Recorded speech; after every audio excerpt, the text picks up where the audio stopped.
চীনের উপর পাল্টা শুল্কের বিষয়ে অবস্থান পরিবর্তন করলেন যুক্তরাষ্ট্রের প্রেসিডেন্ট ডোনাল্ড ট্রাম্প। হোয়াইট হাউসে সাংবাদিকদের সঙ্গে আলাপকালে তিনি জানান, চীনের উপর পাল্টা শুল্ক যথেষ্ট পরিমাণে কমানো হবে, তবে সেটি শূন্য হবে না।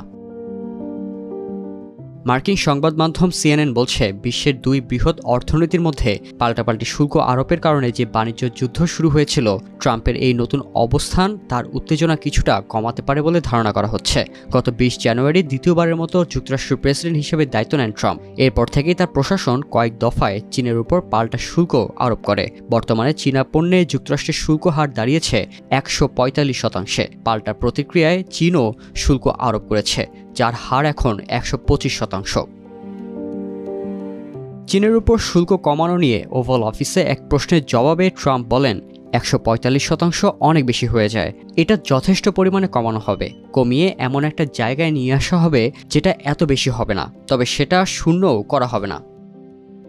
মার্কিন অর্থমন্ত্রী স্কট বেসেন্টের করা এক মন্তব্যের প্রেক্ষিতে সাংবাদিকরা ট্রাম্পের কাছে এই প্রশ্ন করেন। অর্থমন্ত্রী বেসেন্ট একদিন আগে যুক্তরাষ্ট্রভিত্তিক বহুজাতিক বিনিয়োগ ব্যাংক ও আর্থিক সেবা সংস্থা জেপি মর্গান চেজ আয়োজিত এক বিনিয়োগ সম্মেলনে বলেন, যুক্তরাষ্ট্র ও চীনের মধ্যে পাল্টাপাল্টি শুল্কের হার এত বেড়ে গেছে যে বাণিজ্য কার্যত বন্ধ হয়ে গেছে। তিনি মনে করেন, বাণিজ্য নিয়ে দুই দেশের মধ্যে এই লড়াই নিকট ভবিষ্যতে থাকবে না।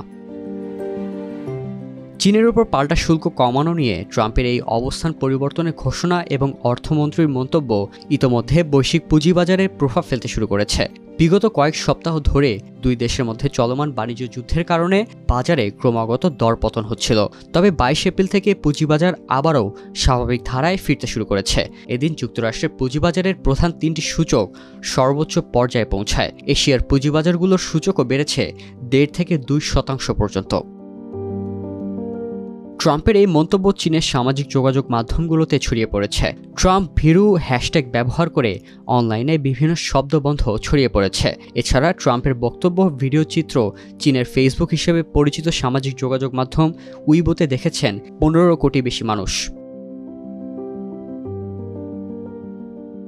চীনের উপর যুক্তরাষ্ট্রের পাল্টা শুল্ক উল্লেখযোগ্য হারে কমানো নিয়ে ট্রাম্পের ঘোষণা এবং মার্কিন অর্থমন্ত্রীর মন্তব্যের প্রতিক্রিয়া জানিয়েছে বেইজিং।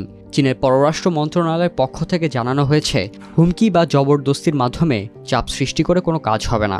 যুক্তরাষ্ট্র যদি সত্যিই চুক্তি করতে চায় তাহলে চীন আলোচনায় বসতে প্রস্তুত। বেইজিং জানায়, ওয়াশিংটনের জন্য তাদের দরজা খোলা।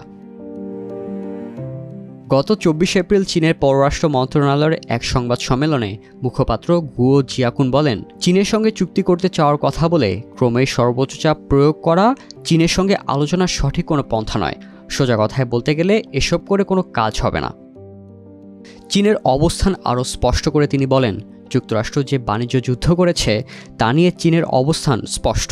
এই অবস্থান হলো, আমরা কোনো ধরনের লড়াইয়ে যেতে চাই না, কিন্তু আমরা লড়াই করতে ভীতও নই।